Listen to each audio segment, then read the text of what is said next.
एक दिन शेरू बाजार से सब्जी लेकर आ रहा था। अचानक तेज आंधी और बारिश होने लगी। पूरा भीग चुका शेरू एक पुराने बंगले के पास पहुंच गया। दरवाजा खुला देखकर वो जल्दी से अंदर चला गया।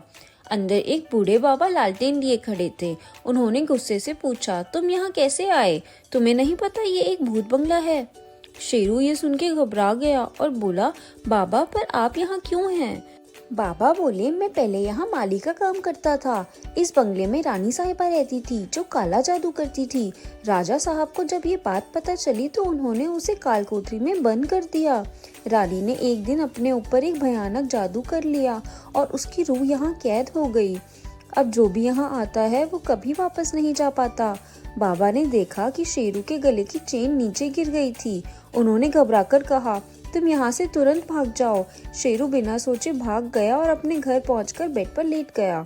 उसे नींद नहीं आ रही थी। जब वो पानी पीने उठा तो उसने कुछ ऐसा देखा कि बेड के पास एक भयानक और डरावना चेहरा था। रानी साहिबा उसके सामने खड़ी थी। उसकी आंखों से लाल रोशनी निकल रही थी और उसका चेहरा बहुत भयानक था। धीरे धीरे वो शेरू की तरफ बढ़ने लगी।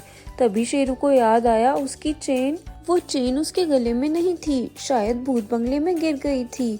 अब जब तक वो चेन वापस नहीं मिलती रानी साहिबा का भूत उसका पीछा नहीं छोड़ेगा। अगर आपको ये स्टोरी पसंद आई हो तो लाइक और सब्सक्राइब करें।